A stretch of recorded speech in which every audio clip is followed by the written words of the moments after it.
औज़ु बिल्लाहि मिनश शैतानिर रजीम बिस्मिल्लाहिर रहमानिर रहीम। क़ाला सुब्हानहु व तआला लक़द कान लकुम फ़ी रसूलिल्लाहि उस्वतुन हसना।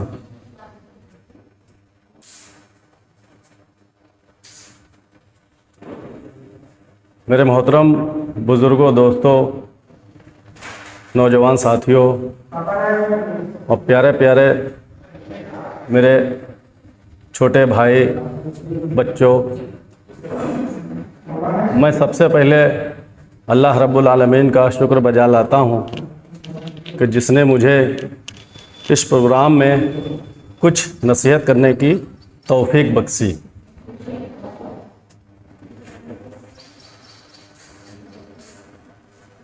बीस से 25 मिनट मैं आप लोगों का चाहता हूँ। 20 से 25 मिनट दो शर्तों के साथ आप दे दें। अल्लाह रब्बुल आलमीन की मदद शामिल हाल रही तो इंशाअल्लाह बहुत फ़ायदा होगा। 20 से 25 मिनट दो शर्तों के साथ। पहली शर्त कि पूरा का पूरा ध्यान आप मेरी तरफ दे दें, पूरा का पूरा ध्यान। दूसरी शर्त कि जहन होता है कान के साथ, सुनेंगे भी और जहन नशीन भी करेंगे इंशाअल्लाह। 20 से 25 मिनट। एक छोटा सा लफ्ज़ है मेरे बच्चों, छोटा सा एक लफ्ज़ है जिसको लिखने में भी बहुत ज़्यादा 5 से 6 सेकंड लगते हैं और सुनने में सिर्फ 1 सेकंड लगता है। छोटा सा लफ्ज़, लेकिन उसका दायरा जो है उस लफ्ज़ का, उस जुमले का दायरा जो है बहुत वसी है। वसी मतलब बहुत बड़ा है, उसकी गहराई का कोई अंदाज़ा नहीं। वो लक़ब, वो शब्द, वो जुमला आप जानते हैं क्या है? उसी के लिए यहाँ हम जमा हैं। अगर वो लफ्ज़, वो जुमला, वो बात अगर आप लोगों के यहाँ गड़ गई और यहाँ बस गई तो यकीन जानिए आप जिस चीज़ में कामयाब होना चाहते हैं हो जाएंगे। बस उस एक लफ्ज़ को यहाँ बसाना है और उसके दायरे में हमको चलते चले जाना है। मैं बताता हूँ वो लफ्ज़ क्या है। वो एक छोटा सा लफ्ज़ है, मालूम क्या है वो? इल्म। कितनी जल्दी हमने कह दिया, कितना वक्त लगा? 1 सेकंड। इल्म लिखने में भी बड़ा आसान है, 2 से ढाई अक्षर का लफ्ज़ है। अगर हम लिखेंगे बहुत जल्दी लिख लेंगे इल्म, लेकिन इसका दायरा बहुत वसी है और इल्म हर तरह का होता है। अगर आपको एक अच्छा वकील बनना है तो उस पोजीशन तक पहुंचने के लिए हमें क्या करना पड़ेगा? उस फील्ड का जो इल्म है वो सीखना पड़ेगा। करना पड़ेगा कि नहीं करना पड़ेगा? अगर आपको अच्छे से अच्छा कोर्ट, अच्छे से अच्छी अदालत दे दी जाए और उसका जो भी लिबास होता है दे दिया जाए और किताब दे दिया जाए, अच्छे से अच्छा मोबाइल दे दिया जाए और कहा जाए कि जाइए वो केस लड़िए जाके के, तो लड़ लेंगे। सब तैयारी है, सब कुछ है, बस इल्म नहीं है। तो सबसे पहले उस पोजीशन पे पहुंचने के लिए हमें किस चीज़ की ज़रूरत पड़ेगी? इल्म की। इसी तरह से जो जिस फील्ड में जाना चाहता है उसके लिए इल्म की ज़रूरत पड़ेगी। अगर इल्म नहीं है तो सब कुछ खराब है, और अगर इल्म है तो सब चीज़ बेहतर है।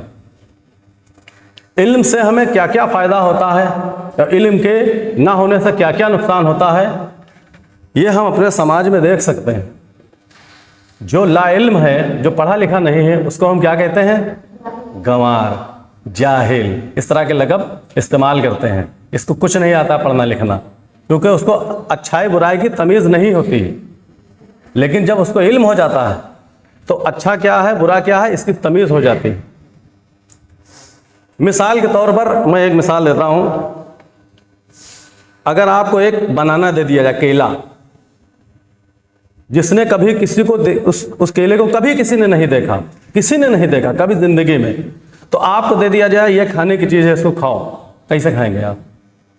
छोटा सा एक बहुत मामूली सी मिसाल है, छोटी सी। तो कुछ लोग ऐसे ही खा लेंगे छिक्कल के साथ, उनको अच्छा नहीं लगेगा। लेकिन एक इल्म वाला जब बताता है कि ये इस तरह से खाने का तरीका नहीं है, इसको यूं यूं इसका छिक्कल उतारना पड़ेगा, ये भी इल्म है। खाने पीने का इल्म, बातचीत करने का इल्म। अगर हमारे पास इल्म नहीं है तो सब चीज़ खराब।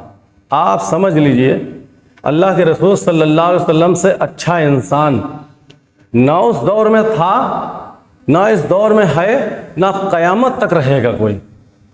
सबसे बेहतरीन इंसान अल्लाह के रसूल मोहम्मद सल्लल्लाहु अलैहि वसल्लम, सबसे बेहतरीन इंसान।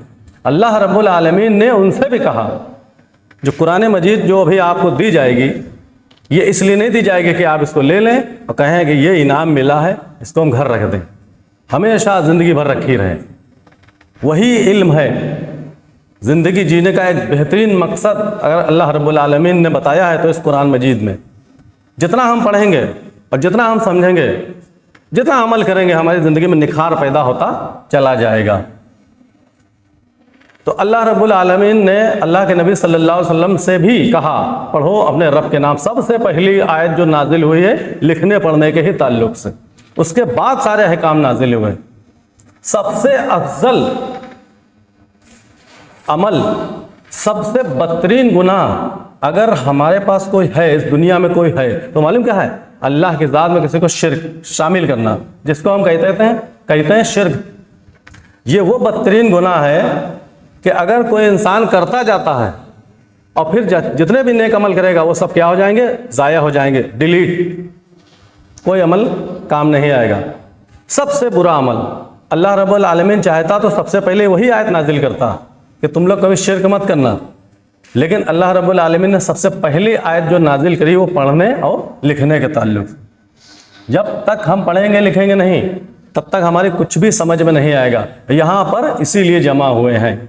छोटे से हम होते हैं, हमारे वालिदैन हमको पकड़ पकड़ के ले जाते हैं, स्कूल में छोड़ के आते हैं, फिर वापस आते हैं, फिर अपने काम पे जाते हैं, फिर दोपहर में जाते हैं, लेके आते हैं।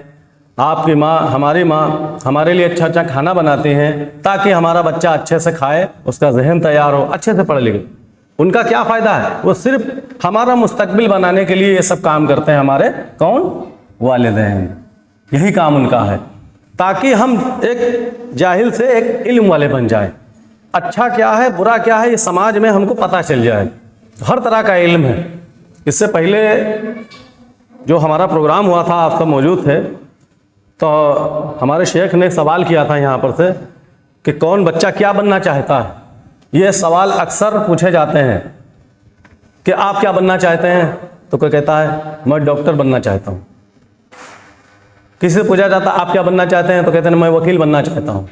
किसी से पूछा जाता आप क्या बनना चाहते हैं, तो बताता मैं जज बनना चाहता हूँ, अच्छे से अच्छा ओहदा। कोई कहता है मैं नेता बनना चाहता हूँ। ये अपनी अपनी जगह पर सब ठीक है। डॉक्टर का पेशा गलत नहीं है, लोगों की खिदमत करना ये भी है। एक अच्छा नेता अगर कोई बन जाएगा तो समाज को सुधारने की कोशिश करेगा। लेकिन एक चीज़ जहन में बिठा लीजिए, अगर सिर्फ डॉक्टर बन गए, इस्लाम का इल्म नहीं हुआ, तो खिदमत क्या है ये कभी ज़िंदगी में नहीं पता चलेगा। फिर तो यही पता चलेगा कि अब इंजेक्शन लगा के इतने पैसा हमें लेना है। और आज डॉक्टरों का यही हाल है, आप सब जानते हैं, जाके देख लीजिए। सबको जो भी बनना है बनिए, लेकिन सबसे अच्छा अगर कोई इंसान बन सकता है तो मालूम क्या है? शायद आप में से किसी ने कहा होगा कि मैं वो भी बनना चाहता हूँ। सबसे अच्छा इंसान वो है दाई, इल्म वाला, दीन की दावत को लोगों तक पहुँचाना। यही हमारे अंबिया अलैहिस्सलाम का काम था। अल्लाह के नबी सल्लल्लाहु अलैहि वसल्लम, आदम अलैहिस्सलाम और नबी सल्लल्लाहु अलैहि वसल्लम से लेकर जितने भी नबी और रसूल भेजे गए हैं, उनका सिर्फ यही काम था कि अल्लाह के पैगाम को लोगों तक पहुंचाना। क्योंकि जहन्नम इतनी ख़राब जगह है कि अगर कोई वहाँ पहुँच गया ज़िंदगी में कभी निकल नहीं पाएगा। बहुत ख़राब जगह। आप अभी 2-4 दिन पहले की गर्मी का एहसास कीजिए, कितनी गर्मी थी, और उसको छोड़ दीजिए। अभी ये फ़ैन बंद कर दिया जाए, हम बैठ नहीं पाएंगे। थोड़ी सी गर्मी का यह एहसास है। उस जहन्नम की गर्मी बहुत भयानक है, बहुत बुरी है, बर्दाश्त नहीं कर सकते हम लोग। इसीलिए नबी और रसूल को भेजा जाता था कि आप उस बुरी जगह से बच जाइए, और उसके बचने के लिए जो अमल थे वो उनको बताना मकसद था। तो सबसे अच्छा अगर कोई इंसान है दुनिया में तो क्या है? दाई। दीन की बात लोगों तक पहुंचाना। और जितनी भी उम्मत आके गुजर चुकी हैं, ये उम्मत बाकी है, किसी भी उम्मत की अल्लाह रब्बुल आलमीन ने तारीफ नहीं करी, सिर्फ इस उम्मत की तारीफ करी। कुरान मजीद जब हम आप तर्जुमे के साथ पढ़ेंगे, समझ समझ कर पढ़ेंगे, तो उसमें 1 से लेकर 114 सूरे हैं। उन 114 सूरों में सूरा नंबर 3, जिसको हम कहते हैं सूरह आले इमरान, सूरा नंबर 3 की आयत नंबर 110 जब पढ़ेंगे, आयत नंबर कितनी? 110। तो उसमें अल्लाह ताला मालूम क्या फरमा रहा है कि तुम बेहतरीन उम्मत हो। बेहतरीन का मतलब अच्छा, खूबसूरत, बेहतर। अगर कोई हमसे कहे कि आप बहुत अच्छे इंसान हैं, तो अच्छा लगेगा कि बुरा लगेगा? अच्छा लगेगा। लेकिन वो अच्छा हमको कब कहेगा? अच्छे काम करेंगे। अगर हम अच्छे काम नहीं करेंगे तो हम अच्छे कहलवाने के लायक नहीं हैं। और ये दुनिया का दस्तूर है। तो अल्लाह रब्बुल आलमीन ने इरशाद फरमाया कि तुम बेहतरीन उम्मत हो। किस लिए? कि तुम लोगों को अल्लाह की तरफ बुलाते हो, यानी बुराई से रोकते हो, भलाई की तरफ लाते हो। यही काम है।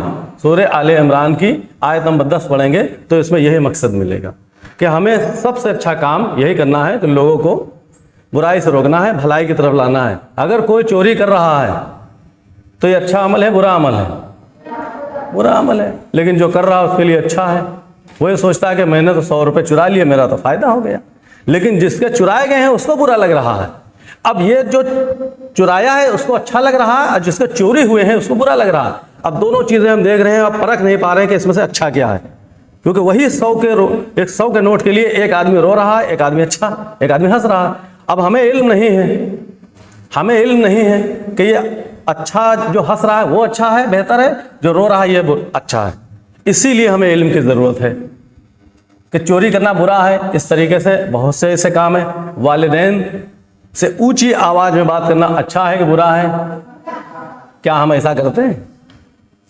हम तो बोलते हैं माँ बाप से, ये आपने क्या कर दिया, ये चाय में इतनी देर कैसे हो गई, ये हमको बिस्कुट में क्यों ऐसा टाइम लगाया। छोटी छोटी बातों को लेकर के अपने वालिदैन से, अपने माँ से, अपने बाप से अच्छा सलूक करते हैं कि बुरा सलूक करते हैं? अच्छा कम करते हैं, बुरा ज़्यादा करते हैं।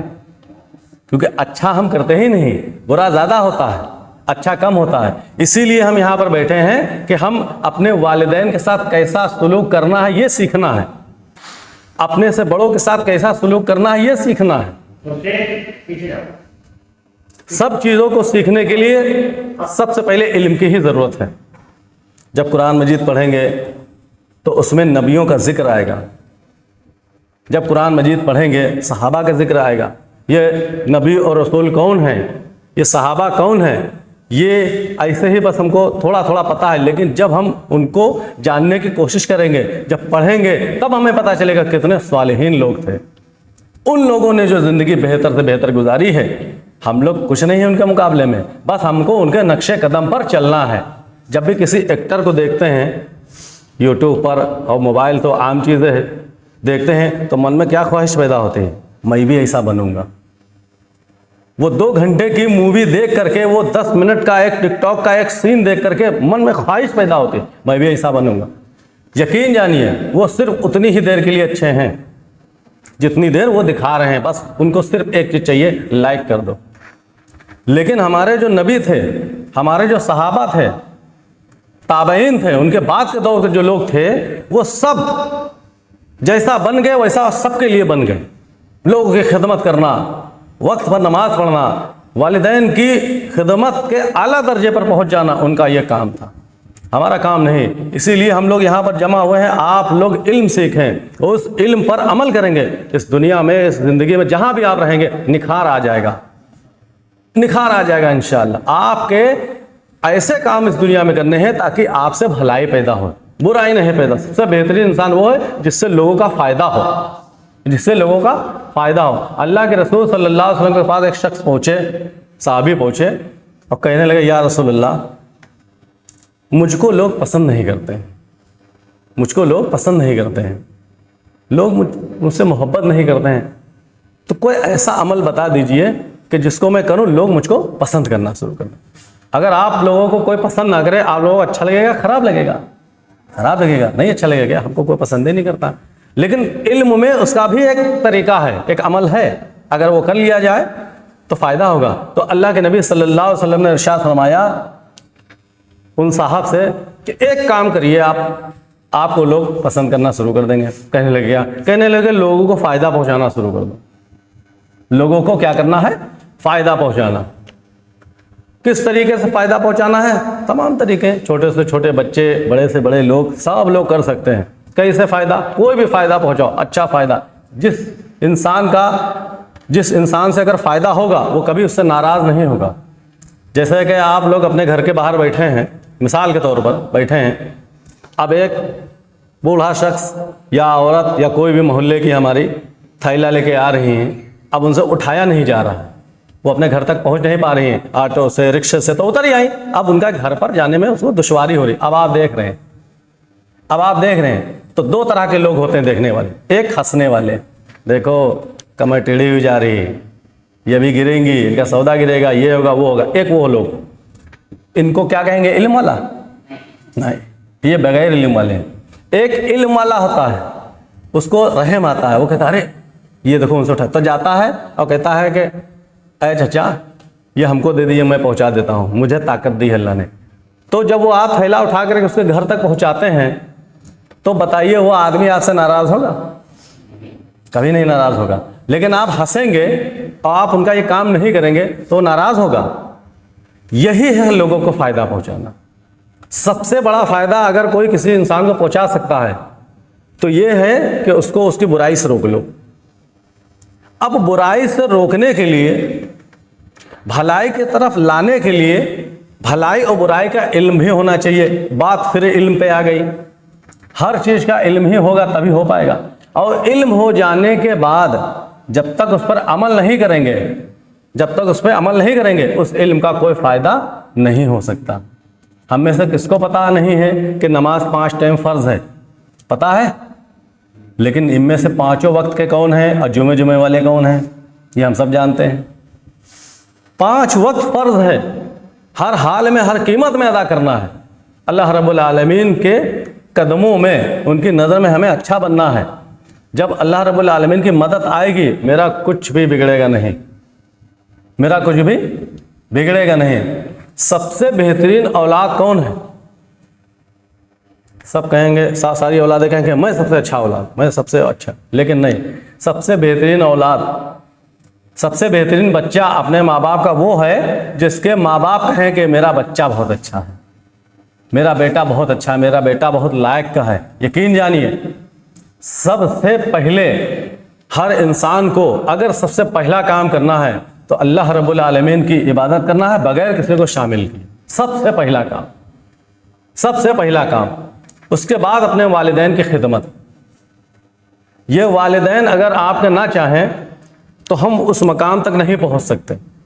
यह हमें नहीं पता बचपने में हमारे साथ क्या क्या रवैया उन्होंने इख्तियार किया है, लेकिन हम जब बड़े हो जाते हैं तब जब उनसे अच्छे तरीके से बात नहीं करते हैं, थोड़ा चिड़चिड़ा जाते हैं, तब उनके दिल पर जो ठेस पहुंचती है उनको पता है। वालिदैन का बहुत बड़ा रोल है। इस बात को आप लोग जान लीजिए और हम लोग भी जान लें, हमारे भी वालिदैन हैं। अल्लाह के रसूल की एक बहुत अच्छी हदीस है इस मिंबर के ताल्लुक़ से। रमज़ान के मुबारक महीने में वो हदीसों को बहुत बयान किया जाता है। क्यों? क्योंकि हम लोग उस चीज़ से बच जाएं। प्यारे रसूल ने कहा, हलाक हो गया वो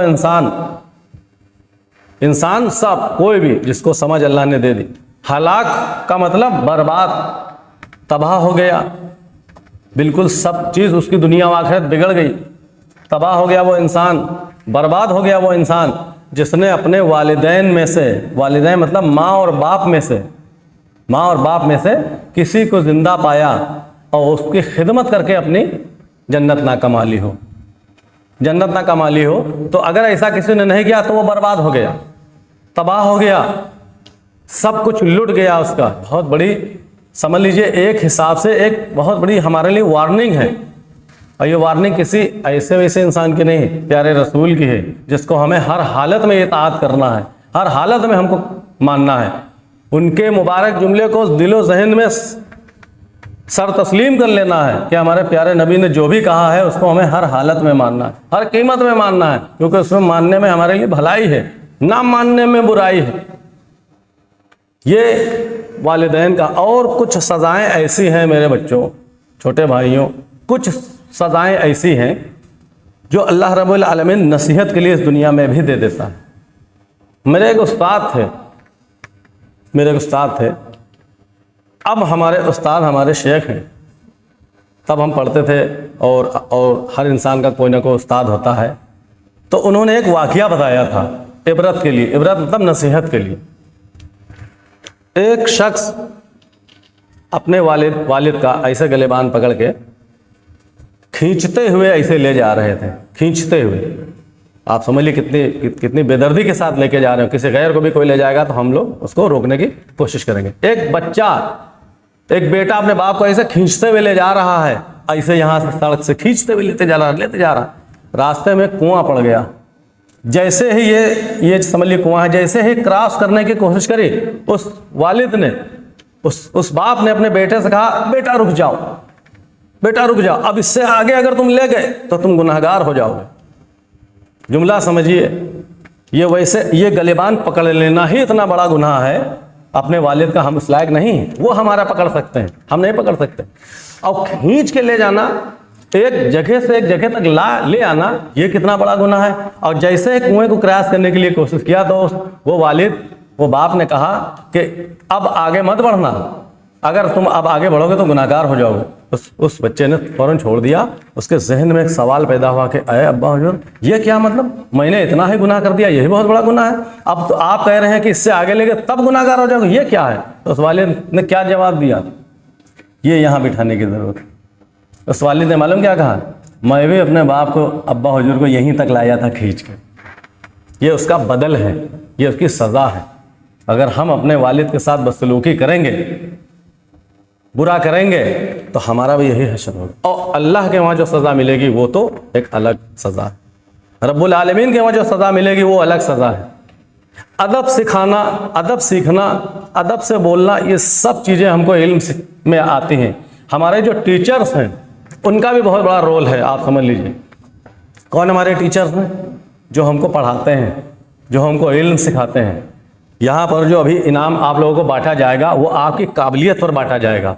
उसमें 2 बातें आप लोग याद रखिएगा, 2 बातें, हसद और जलन होती है। अगर किसी को सबसे फर्स्ट नंबर का इनाम मिला, अगर किसी को सबसे फर्स्ट नंबर का इनाम मिला तो उसके अंदर तकब्बुर नहीं आना चाहिए। उसको ये सोचना चाहिए कि मैंने इल्म सीखा, अल्लाह का शुक्र है, और आगे बढ़ने की चाहत रखेंगे। और जिसको सेकंड नंबर का इनाम मिला वो फर्स्ट नंबर वाले से जलेगा नहीं, अरे मैं तो पीछे रह गया। वो कोशिश करेगा यहाँ से कि अब मैं उस मकाम तक पहुँचूंगा। जिसको जो भी इनाम मिलेगा उसके काबिलियत के बुनियाद पर मिलेगा। तो हम जब किसी को देखेंगे ये हमसे आगे निकल गया तो हम हसद नहीं करेंगे, उस मकाम तक पहुँचने की क्या करेंगे, कोशिश करेंगे, चाहत पैदा करेंगे कि इस बार हमको ये इनाम मिला है, इंशाअल्लाह अल्लाह ने चाहा मैं बहुत मेहनत करूंगा, वहां तक पहुंचूंगा ताकि फर्स्ट नंबर पर हम पहुंच जाएं। ये काम करना है आप लोगों को। ये इनाम आप लोगों को आपकी काबिलियत के बुनियाद पर दिया जाएगा। अब पढ़ना लिखना बहुत ज़रूरी है। ये नहीं कि आज थोड़ी देर का एक दर्स लगा है और आप सुन लें और यूं ही चले जाएं। जब एक किताब पढ़ेंगे कुरान मजीद, तब इसमें नबियों का जिक्र आएगा, सहाबा का जिक्र आएगा, तब आप इसमें थोड़ा सा रुकेंगे। तब उनकी ज़िंदगी में जाने के लिए आपको तशरीह की ज़रूरत पड़ेगी। तशरीह मतलब तफसीर की ज़रूरत, गहराई से जानने की ज़रूरत पड़ेगी। उसके लिए क्या है, उसके लिए अहदीसें हैं। अभी आप लोगों को यहाँ आना है, अहदीस पढ़ना है। हदीस पढ़ेंगे तो सबसे बेहतरीन किताब जो कुरान मजीद के बाद है वो क्या है, सही बुखारी। इमाम बुखारी रहमतुल्लाहि अलैह की सारी जमा की हुई क्या है, अहदीसें। हदीस किसको कहते हैं, अल्लाह के नबी सल्लल्लाहु अलैहि वसल्लम की बात को, कलाम को, जो आप सल्लल्लाहु अलैहि वसल्लम अपने ज़बान मुबारक से कहते हैं उसको कहते हैं हदीस। यानी आप सल्लल्लाहु अलैहि वसल्लम ने ये फरमाया। तो सही बुखारी में इल्म का बाब आपको पहले ही मिल जाएगा। इल्म से ही शुरुआत होगी। उसके बाद जब और आगे बढ़ेंगे और जिल्दें खोलेंगे और आगे बढ़ेंगे तो एक आपको एक किताब मिलेगी उसके अंदर, जिसका नाम क्या है? किताबुल अदब। किताबुल अदब। अदब का मतलब समझते हैं? अदब से बैठना, अदब से बात करना। अल्लाह के रसूल सल्लल्लाहु अलैहि वसल्लम खुद लोगों का अदब करते थे।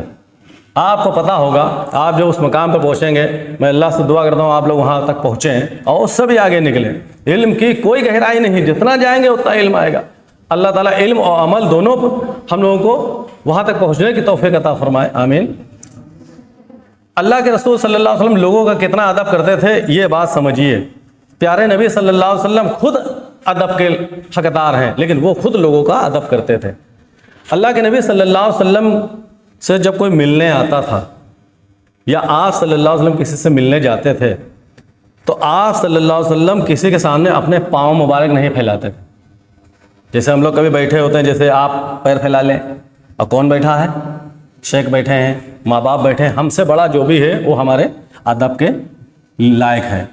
तो आप सल्लल्लाहु अलैहि वसल्लम किसी के सामने अपने पैर मुबारक नहीं फैलाते थे। ये आप सल्लल्लाहु अलैहि वसल्लम के दिल में लोगों का अदब था। जबकि आपके पैर मुबारक अगर टच हो तो बहुत अच्छी बात है, हमारे लिए बहुत अच्छा है कि मेरे नबी के पैर हमसे टकरा रहे हैं। हमको तो ये होना चाहिए, हमसे मोहब्बत करते हैं तभी टकरा रहे हैं। लेकिन आप अदब करते थे, हमको ऐसा ही अदब करना है। जब हम वो अदब करेंगे, उस मकाम पे पहुँचेंगे, तब हमारी जो ज़िंदगी में निखार पैदा होगा। एक मिसाल और देंगे, कैसा बनना? सबसे बेहतरीन फूल कौन सा होता है? उससे भी बेहतरीन कमल। ठीक, दोनों फूल की मिसाल। कमल का फूल कहाँ खिलता है? कीचड़ में। लेकिन ठीक है ना, लेकिन कितना अच्छा लगता है। यानी अगर आप अच्छे हैं, बेहतरीन हैं, तो आप गंदगी में भी अगर हैं तो लोग आपको पसंद करेंगे, वहाँ तक पहुँचने की कोशिश करेंगे। ऐसे ही बस बनना है। अब वहाँ पहुँचने के लिए उस जैसा बनने के लिए अल्लाह ताला देखो कमल के फूल में भी इतनी खूबसूरती रखी है कि कीचड़ में भी आदमी की चाहत पैदा हो रही है कि काश मुझको एक फूल मिल जाए, एक फूल मिल जाए। अल्लाह रब्बुल आलमीन ऐसे ही लोगों को निखारता है जब हम अल्लाह रब्बुल आलमीन की बातों पर अमल करते हैं। तो अल्लाह रब्बुल आलमीन की बातों को जानने के लिए हमें अल्लाह रब्बुल आलमीन की किताब को पढ़ना पड़ेगा। जब तक किसी के बारे में हम जानेंगे तो जब कुछ पढ़ेंगे तभी तो पता चलेगा कौन कितना अच्छा है, कौन कितना अच्छा नहीं है। तो आप लोग जो हैं, जो आप लोगों को इनाम दिया जाएगा, इस इनाम का क्या करेंगे? तकब्बुर करेंगे, फ़ख्र करेंगे कि अल्लाह का शुक्र अदा करेंगे? अल्लाह का शुक्र अदा करेंगे। ये यहाँ इनाम दिया जा रहा है। और आगे पहुँचेंगे, दुनिया के बड़े बड़े स्टेज पर पहुँचेंगे, आपको वहाँ इनाम मिलेगा। वहाँ पे तकब्बुर से बचेंगे, वहाँ पे किसी पर कोई घमंड नहीं करेगा, कोई तकब्बुर नहीं, मैं तो जीत गया, ये हार गया, ऐसा नहीं करेंगे। बल्कि हम कैसे जीते हैं, हम फर्स्ट नंबर पर किस तरह से आए, ये अपने छोटे और लोगों को सिखाने की कोशिश करेंगे कि देखो मैं जहाँ तक आया हूँ, अब आप भी उस तक पहुँचने के लिए मेरी मदद आप ले सकते हैं। तो मेरे भाइयों, मेरे छोटे बच्चों, आप लोग सबसे अच्छा काम यही करिएगा, कभी वालिदैन का दिल मत दुखाना। अगर आपने वालिदैन का दिल दुखा दिया, आपने अपने बड़ों का दिल दुखा दिया, आपने अपने पड़ोसियों का दिल दुखाया, तो समझ लिए उनकी हाय बहुत आपको लग जाएगी। ये कभी मत करिएगा। ये जब आप वालिदैन बनेंगे, जब आपके बच्चे आपके साथ बुरा करेंगे, तब आपको पता चलेगा। सबसे बेहतरीन काम क्या है? लोगों को अल्लाह की तरफ बुलाना। सबसे बेहतरीन सूरह फुसिलत, कुरान मजीद की जो एक और सूरा है सूरह फुसिलत, उसको सूरह हामिम अस-सजदा भी कहते हैं। सूरह फुसिलत, सूरह हामिम अस-सजदा, दोनों एक सूरह के दो नाम हैं। ठीक, कभी ऐसा होता है कि किसी का नाम, एक शख्स के दो नाम होते हैं, घर का ये, बाहर का वो। अब कोई ये कहेगा ये कैसा, तो उसमें भी दो नाम हैं। सूरह हामिम अस-सजदा, सूरह नंबर 41, आयत नंबर कितने? 33।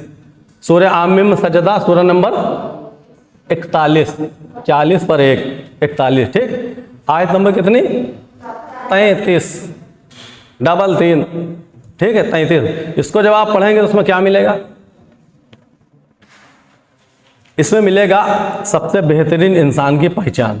अल्लाह ताला जब किसको बेहतर कहता है तो वो बेहतर ही होता है। उसमें आपको लिखा मिलेगा कि सबसे बेहतरीन इंसान वो है जो लोगों को अल्लाह की तरफ बुलाए। सबसे बेहतरीन इंसान वो है जो लोगों को अल्लाह की तरफ बुलाए। और अमल सालेह करे, अच्छे अमल करे और कहे कि बेशक मैं मुसलमानों में से हूँ। ये काम सबसे अच्छे हैं। और जो आपके उस्ताद हैं, जो आपको आगे करके पीछे बैठे हैं, आपको जो इल्म सिखाते हैं, इनका भी बहुत बहुत बड़ा मर्तबा है आपकी ज़िंदगी में। ये समझ लीजिए, अगर उस्ताद नहीं हैं तो आप उस मकाम तक नहीं पहुंच सकते। उस्ताद का बहुत बड़ा रोल है हमारी ज़िंदगी को कामयाबी बनाने में। तो उस्ताद का भी हम वैसे ही रोल अदा करेंगे, वैसे ही उनकी इज़्ज़त इकराम करेंगे जैसे हम अपने वालिदैन का करते हैं।